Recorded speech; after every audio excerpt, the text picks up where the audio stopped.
Tell me about God, or what is God, and what is our relation to such a source or being, or however you think of this? I don't see God as some sort of supreme being that is manipulating or punishing or rewarding us like chess pieces. You know, like, well, if I want this to happen, I'll pray for that. My child's sick, so I'll pray for that, so God made him well. Or like, if I pray to this God, then this will happen. Or if I make this offering or penance, then this will happen. Or worse, what a lot of people hear is, if I don't do this, then bad things will happen. Misery will happen. I'll go to hell. I'll go to this or go to that. So when I think of what is God, the question for me focuses more on thinking about what are the qualities of God-like people. I never believed, I could never reconcile, even as a child, that there was this old man sitting on a throne somewhere with a pad of paper and a pen, arbitrarily bestowing gifts on others and plagues on the other ones. It just didn't reconcile. And so I went on this journey internally, because I had to do it internally, because my parents would have a fit if they realized what I was really up to. But I had to find that place within me that felt right. And source energy is everything. And if it's everything, it's in me too. When I grew up, I thought, when I was a little girl, I always thought that God is this huge entity that is high above, and I should be very fearful because God watches me in everything I do. When I grew up and I started my spiritual studying and my spiritual journey, I realized that actually God hid himself in the one place that we would never look for, and that's inside our bodies and inside our heart. And if you really listen carefully and you quiet the mind, you can actually hear this higher voice of God inside of you. You just need to tune in and listen. And the more I listen, the more I realize how connected I am with that huge force of light. There's no judgment in God. You are the one that's creating that. So I think we're at a phase of renegotiating our relationship to God, and that for me is more the definition of God right now. What is that relationship to God? I think we're all beginning to create individual definitions of God. Of course, we still have world religion, and that's a huge important piece of this new definition. But individually, even whatever religion we are, God has to have a meaning, a relationship to us. So that's, for me, the key factor we're, at this time, working on. I think that a lot of people's faith and what their belief systems are, many times we're all saying the same thing in slightly different ways. But, you know, and there is still a mystery to it. There's this not knowing that I really love about it. I mean, I love the mystery of saying, this is what I believe. I have no idea if I'm anywhere close to on target, but this is what I'm going to go with because I need something to grab onto, and I need something to build my faith. And at the end of the day, you know, I think it's kind of fun that nobody really knows for sure who's right and who's wrong, if there is such a thing, and where we're going with it. You can say it's wisdom, you can say it's love, you could say it's mind of wholeness and divine order. But we just, that's like making it our size, so we can kind of like speak about it. It's way beyond anything that we can speak about. God for me is beyond our ability to conceive what it is, but it is a process of expanding into more and more of this universe of what is possible. It is an infinite ability to experience what is possible. God is being comfortable with what is and what isn't, and the unknown, and what we know. It's just not a matter of getting questions answered, but being just comfortable. You know, that's God. God to me is also sitting on my deck in the backyard, listening to the woodpecker peck on the tree. To me, that's God. You know, God is also doors closing for you. You know, you may have had hopes for certain things, dreams, prayed even for certain things to manifest that never happened, you know, and even doors closing for a person is God. So God is many things. I do believe that we're here to co-create with that source or with the universe, and that we should, or I am always on a quest to be closer to source and to listen to those messages that come down, and you know how you're supposed to shift your path according to what you are creating together, and just to take action, you know, and to live a life of meaning that's guided by source. God lives in some ways in loving kindness, in our actions around that. And then this kind of concept, which I really like, of sympathetic joy, which is this kind of unselfish happiness for the things that other people get, or the other things that are going on in other people's lives. If I tap into that part of me that's unconditional love, oh my God, my life is so much sweeter. My relations with friends and family and lovers and clients, so much sweeter.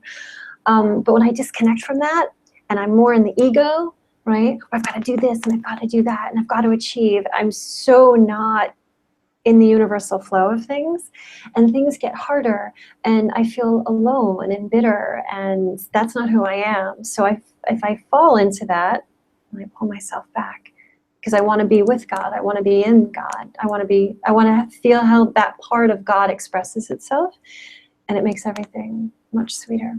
God is also that ability to expand into more ability to love, including going through hurt, betrayal, loss, death. Let's call God the energy of life. You know, when I see someone painting, and the end result I'm not as interested in as watching their connection to their painting, you know, and they're filled with pride and joy. You know, anytime those feelings come up, you know, if you do something well, that you feel that energy. When you're truly creative there and you're having fun, that's where the divine is. The divine is showing you, let's have a good time. Let's find a way to find out how to do something here. The divine is showing us that we are incredible, powerful beings with so much potential. And how much do you want to activate that? It's much more of a experience than a thing, and for me. And it's life in every object, every aspect of consciousness. For me, God is that innate desire or will to know ourselves more, to know what is possible more, to know what is consciousness more. God, or the higher power, is this thing many people also call, what I believe is universal consciousness, right? And that is basically it's the energy that exists, the universal intelligence that exists from all of us. I define the Father personally as the ultimate intelligence behind everything, as the intelligent force, the source that is around us. The reason why things happen and how things happen and how it comes to be for me is the Father. The Son, to me, is everyone walking this planet, whether you're an animal or any other kind of living being or a person, that we are all part of God. It's within us, it's outside of us, and we're all connected. And then finally, the Holy Spirit is the energy, it's the force, it's what we're made of. So I believe that there's different components, and I call them different things. Sometimes I feel the Spirit moved me. Sometimes I talk to God and I say, dude, what's going on? You know, and it just depends on the moment and what feels right to me. I think praying to something greater than ourselves, if it's, you know, the biggest tree in the world, if it's a mountain, if it's God, you know, if it's Jesus Christ, if it's whoever it is, maybe it's a saint that you look up to, you know, in the morning, I have these rituals where that, you know, I include Buddha. And I include, well, there's a statement that's Hamsa, and it's from the Hindu world, and it means I am that. You know, and so there's the correlation. I am that which I pray to. You know, there's no separation in my world. There's no separation between that and what I pray to. So to me, that makes life really exciting. You know, when I can feel at the same level of this incredible energy that flows through me. We are that God that we've been looking to, or the source that we've been looking through everyone to. I believe that our relationship to this higher power is that we're made of the same thing. So I don't pray or idolize anything. I consider myself made of the same thing that everything else is. God is everything. The whole existence is God. There is a Jewish saying, Efes milvado, which means nothing is other than God. So everything is. So everything that you see and everything that you don't see, and the manifested and the unmanifested, everything, the whole of life is God. Is the light that exists in everything in the world. God is everywhere in everything. It's light. It also has to do with love, because love is the strongest force. It's the essence of life. That's what love is for me. That's the way I see love. And the Creator is everywhere. Is even inside of us. I believe he's within, it's without, it's everywhere, it's all that is, and it's all the stuff we know, and it's all the stuff that we don't know. Source is, to me, all there is. It's the manifest and it's the unmanifest. It is in everything, everywhere, at all times, all at once. Not just here on this planet and on this level of existence, but everywhere, all at once. And it is in knowing that that is source energy. Everything that we can discern with our five senses right here in this lifetime is source energy. It becomes living, and we should learn and remind ourselves to revere it. You're the same as me. We're all the same stuff. We're all one, because we're all that stuff that is source, and we're simply here expressing it differently. I'm as much source as you are, as the rocks in my driveway right now. I mean, everything, all there is source energy, and we are expanding that all the time. This one big force of light exists within all of us and everything, and is everywhere. God is essence. God is the divine. God is love. It's unconditional love in its highest, purest form. We are all God.